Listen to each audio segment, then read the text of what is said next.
శ్రీ విఘ్నేశ్వరాయ నమః. ఓం శ్రీ గణేశాయ నమః. ఓం శ్రీ గురువే నమః. ఓం శ్రీమాత్రే నమః. ఓం సర్వమంగళాయ నమః. ఈరోజు హస్తరేఖ జ్యోతిష్యంలో అనేక వీడియోలు మీ ముందుకు తెచ్చాను. మరో వీడియోని మీ ముందుకు తీసుకొస్తున్నాను. నచ్చితే లైక్ చేయండి, షేర్ చేయండి, సబ్స్క్రైబ్ చేసి బెల్ ఐకాన్ నొక్కితే నేను చేసే ప్రతి వీడియో మీకు అందుతుంది. ఈ విధంగా బుధ స్థానంలో మధ్యలో పెద్ద మచ్చ పుట్టి మచ్చ ఉంటే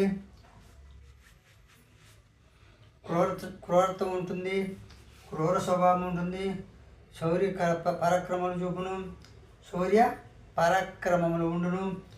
అదేవిధంగా పుట్టుమచ్చ చెప్పాను. పుట్టుమచ్చ ఉంటే పుట్టుమచ్చ ఈ విధంగా ఇక్కడ ఉండి ఈ అంచుకు కానీ ఉంటే తొడ ఎముకలు పోవడం, కాళ్ళు దెబ్బ తెరవడం, లేకపోతే ఎముక యొక్క తొడ యొక్క చట్టం తప్పిపోతా పక్కకు పోవడం జరుగుతుంది. అదేవిధంగా అడ్డు రేఖలు, ఈ యొక్క బుధస్థానంలో అడ్డు రేఖలు లేక ప్యారలల్ లైన్స్ కానీ అడ్డు రేఖలు అవి ఉంటే వ్యాపార నష్టము. ఈ విధంగా అడ్డు రేఖలు ఎవరికైతే బుధస్థానంలో ఉంటాయో వారికి వ్యాపార నష్టం ఉండును, శక్తి శూన్యమగును, ధన నష్టం కలుగును. వ్యాపార నష్టము, శక్తి శూన్యమగును, ధన నష్టం కలుగును. అదేవిధంగా ఈ బుధస్థానంలో అడ్డు రేఖలు కాకుండా చిన్న చిన్న చాలామందికి రేఖలు చిన్న చిన్నగా ఉంటాయి. సూక్ష్మ రేఖలు, చిన్న చిన్న సూక్ష్మ రేఖలు, సుక్కలు కాదండి, సూక్ష్మ రేఖలు లైన్ లాగానే ఉంటుంది. చిన్న చిన్న సూక్ష్మ రేఖలు బుధ రేఖలు ఎవరికి ఉంటాయో, డాట్లు కాదు, చిన్న చిన్న లైన్లు ఉంటాయో, సూక్ష్మ రేఖలు సన్నగా ఉంటాయి. సూక్ష్మ రేఖలు ఎవరికైతే ఉంటాయో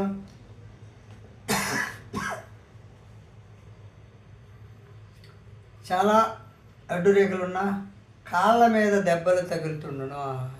ఎవరికైతే కాళ్ళ మీద ఎక్కువగా అప్పుడప్పుడు సడన్గా దెబ్బలు తగులుతుంటాయో ఆ కాళ్ళకి దెబ్బలు తగిలే వాళ్ళకి ఈ యొక్క బుధస్థానంలో చిన్నగా ఈ విధంగా అడ్డు రేఖలు చిన్నగా సూక్ష్మ రేఖలు ఉంటాయి. అలాంటి వాటి కాళ్ళకి ఎక్కువ దెబ్బలు తగులుతుంటాయి. కాబట్టి నేను చెప్పాను, అడ్డు రేఖలు ఉంటే నోళ్ళను పూసే సూర్యుడి గారి చూపిస్తే ఆ డి విటమిన్ లోపం వల్ల రేఖలు పోయి కొద్దిగా మాపి అయిపోయి చతురస్రం ఏర్పడి రక్షణ ఏర్పడితే ప్రమాదాల నుండి రక్షణ కలుగుతుంది, నష్టాల నుండి లాభం కలుగుతుందని చెప్పారు. అదేవిధంగా మీకు ఈ యొక్క బుధస్థానంలో ఉన్నటువంటి అడ్డు రేఖలు, నిలువు రేఖలు, త్రిభుజాలు, చతురస్రాలు, అదేవిధంగా అనేక రేఖల గురించి మీకు మీ దృష్టికి తీసుకొచ్చింది. అదేవిధంగా గురుస్థానంలో ఉన్నటువంటి గురుదెబ్బ, శని దెబ్బ, రవి దెబ్బ, బుధ దెబ్బ గురించి అనేక రేఖల గురించి మీ దృష్టికి తీసుకొచ్చింది. అదేవిధంగా శుక్ర దెబ్బని గురించి, చంద్ర దెబ్బని గురించి, కుజి దెబ్బ కూడా ఉంటుంది. ఈ కుజి దెబ్బ ఒకటో దెబ్బ, రెండో దెబ్బ మీకు మిగిలిన వీడియోలు కూడా మీ దృష్టికి తీసుకొస్తాను. అయితే నేను పెట్టేటువంటి ప్రతి వీడియోని నచ్చితే లైక్ చేయండి, షేర్ చేసి సబ్స్క్రైబ్ చేసి ఆ బెల్ ఐకాన్ నొక్కితే మరిన్ని వీడియోలు పెట్టి నేను మరిన్ని మంచి మంచి వీడియోలు మీ ముందుకు తీసుకురావడానికి అవకాశం ఉంటుంది. అదేవిధంగా పిల్లలకి సంబంధించిన టాలీ అకౌంట్ ప్యాకేజ్ కంప్యూటర్ది టాలీ ట్రిక్స్ ఈరోజు స్టార్ట్ చేశాను. అదేవిధంగా స్పోకెన్ ఇంగ్లీష్ ట్రిక్స్, అదేవిధంగా మ్యాథమెటిక్స్ ట్రిక్స్ కూడా మీ ముందుకు తీసుకొస్తున్నాను. కాబట్టి నా వీడియోలు నచ్చితే లైక్ చేసి సబ్స్క్రైబ్ చేసి నన్ను ఎంకరేజ్ చేస్తే మరిన్ని వీడియోలు పెడతాను. అదేవిధంగా ఈరోజు మీకు 4 వేలు చెప్పాను. గురువేలు, శనివేలు, రవివేలు, బుధవేలు చెప్పాను. ఈ వేలు అయిపోయిన తర్వాత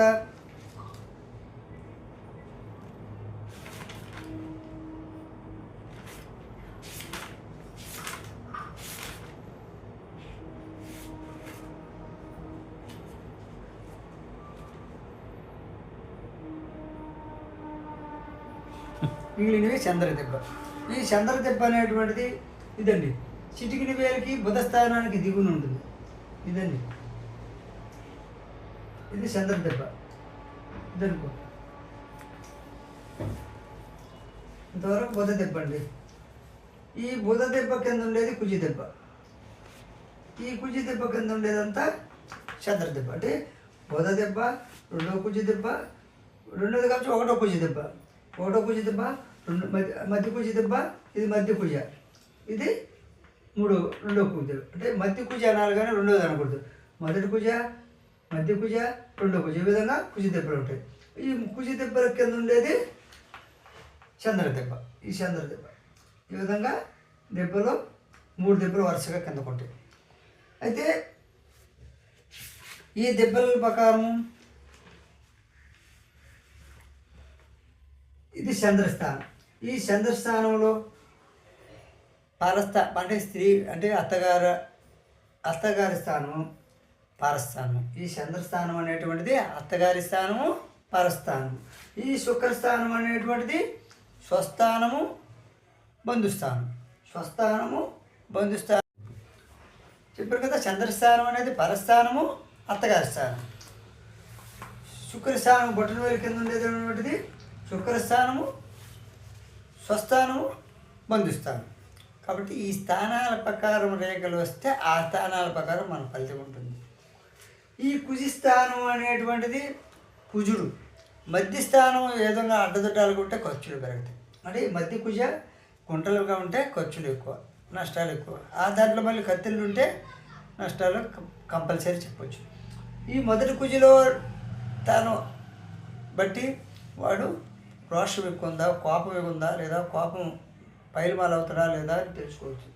ఇక్కడ కుజిస్థానంలో ఏ పక్కన్నా ఆ కుజిస్థానం రేఖలను బట్టి వాడు ఆ రేఖలు వచ్చే స్థానానికి, ఆ కుజిస్థానం నుండి వచ్చినటువంటి ఈ కుజిస్థానానికి వచ్చినటువంటి పాయలు ఎక్కడ ఏ స్థానానికి పోతే ఆ ఫలితంగా వాడు ఆ కుజిస్థానం ప్రకారం ధనస్థానానికి పోతే బలవంతంగా డబ్బు సంపాదిస్తాడు. కుజిస్థానం నుంచి రవిస్థానం అంతటి పగడబందిగా వాడు పేరు ప్రతిష్టలు తెచ్చుకుంటాడు. ఏదో సాహసాలు చేసి పేరు ప్రతిష్టలు తెచ్చుకుంటాడు.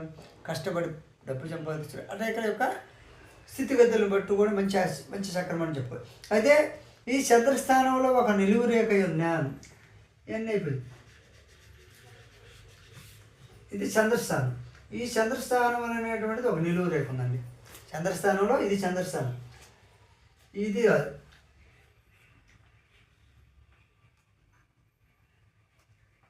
ఇది కుజిస్థానం. చూడండి, ఇది బుధస్థానం, ఇది బుధ దెబ్బ, ఇది కుజిస్థానం. ఇలా ఉంటుంది.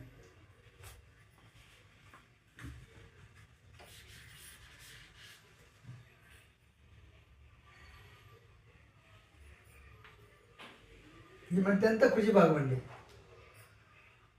ఒకటో కుజ, మధ్య కుజ, రెండో కుజ, ఒకటో కుజ, మధ్య కుజ, రెండో కుజ. ఈ కుజిస్థానం కింద ఉండేది చంద్రస్థానం. ఈ చంద్రస్థానంలో ఒక నిలువు రేఖ చూడండి.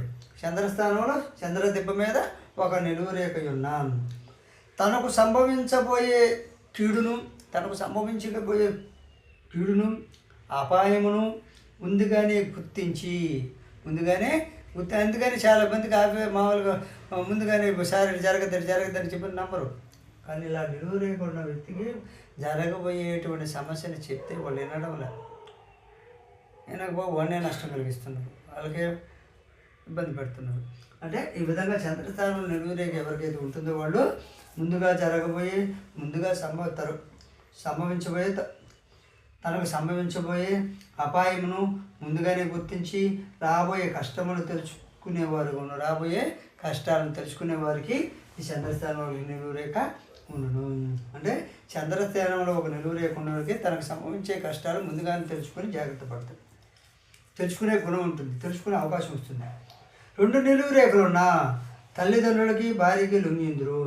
ఈ చంద్రస్థానంలో ఒక నిలువు రేఖ చెప్పారు. ఇప్పుడు 1, 2 నిలువు రేఖలు ఉన్నా ఆ చంద్రస్థానంలో ఎవరికైతే 2 నిలువు రేఖలు ఉంటాయో వారికి భార్యకి లొంగి ఉంటాడు. అదేవిధంగా తల్లిదండ్రులు కూడా లొంగి జీవనం చేస్తుంది. తల్లిదండ్రులకు లొంగి ఉండేవాడికి, భార్యకి లొంగి ఉండేవాడికి 2 నిలువు రేఖలు ఇలా ఉంటాయి చంద్రస్థానంలో. అదేవిధంగా పిత్రార్జితం ద్వారా భార్య ద్వారా కానీ ద్రవ్య విలాభం పొందును, ద్రవ్యం వచ్చును. అంటే పిత్రార్జితం అంటే తల్లిదండ్రుల ద్వారా కానీ భార్య ద్వారా కానీ పిత్రార్జనము లేదా ధనార్జన చేసేవాడికి ఈ విధంగా చంద్రస్థానంలో 2 నిలువు రేఖలు ఉండడం. అదేవిధంగా స్వార్జిత సంపాదన ఉండును. అంటే 2 నిలువు రేఖలు చంద్రస్థానంలో ఉండడం తల్లిదండ్రుల సంపద వచ్చును, ద్వారా వచ్చును, భార్య ద్వారా సంపద వచ్చును, భార్య ద్వారా ధనార్జన, తల్లిదండ్రుల ధనార్జన, తన స్వార్జితం ద్వారా ధనార్జన. అంటే ఇంట్లో ఎంతమంది అందరి ద్వారా ధనార్జన కలుగును. అదేవిధంగా సంపాదన ఉండును, స్వార్జిత సంపాదన కూడా ఉండును. అదేవిధంగా జాగీర్లుగా స్థితి పరులుగా పలుకుబడి హోదా కలుగును. జాగీర్లుగా ఉండును, ఎగలుగా మారును, స్థితిపరులుగా మారును, పలుకుబడి కలుగును, హోదా కలుగును. ఈ విధంగా 2 నిలువు రేఖలు ఉంటాయి. అదేవిధంగా జాయింట్ వ్యాపారంలో లాభం జాయింట్ దారుల వల్ల పొందుదురు. అంటే ఈ 2 నిలువు రేఖలు చంద్రస్థాయిలో ఎవరుకుంటుందో జాయింట్ వ్యాపారుల ద్వారా, జాయింట్ వ్యాపారస్తుల ద్వారా, జాయింట్ దారుల ద్వారా లాభం పొందును. అదేవిధంగా నేను చెప్పిన ఇప్పుడు వీడియోలు నచ్చితే లైక్ చేయండి, షేర్ చేసి, సబ్స్క్రైబ్ చేసి బెల్ ఐకాన్ నొక్కండి.